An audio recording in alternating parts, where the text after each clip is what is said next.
حضرت یزید بن عبید نے سوال کر دیتا صحابی رسول کو، انہوں نے کہا جناب کی گل ہے، ساری مسجد نبی شریف ہے، فقلت یا ابا مسلم اراک تتحر الصلاۃ عند هذه الاسطوانہ، یہ حضرت کی کنیت ہے حضرت سلمہ بن اکوع دی ابو مسلم. آپ نے عرض کی تھی جناب یا ابا مسلم، انہوں نے کہا بابا جی میں ویکھدا جدوں تہاڈا میں نماز پڑھانا تسی اسے ستون کو نماز پڑھنے ہو، خیر تے ہے.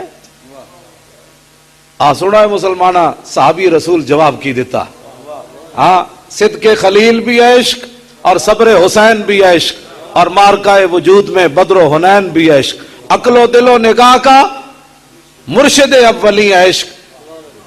نماز بھی بندہ تا ہی صحیح پڑھ سکنا جی عشق سلامت ہوئے. ہاں میں اپنے کو گل نہیں کر رہا، بابا بخاری جی بولے، بابا جی بول رہے ہیں، کہنے حضرت سلمہ بن اکوع جواب کی دیتا ہے، ساڑھے تو مسجد جف آنے نا جدھر اے سی لگا ہوئے لوگ ادھر جانے نماز پڑھا، بج بج کے اس اے سی دے سامنے. میں کہا جی خیر ہے کوئی زیادہ ثواب، کہنے ذرا اے سی لگا ہوا. ساڑھی تو اے میں نا جناب ترجیحات، ساڑھی تو اے ہے بھائی اے سی دے سامنے نماز پڑھنی. میں کہا بابا جی تسی ستون دے سامنے کیوں نماز پڑھنے ہو، تو کوئی ٹھنڈی ہوا نکل لی اتنے تسی کیوں پڑھنا. سنا مسلمانہ عشق سلامت رہے تو پھر گل اے وے، سمجھ آئی نا بات.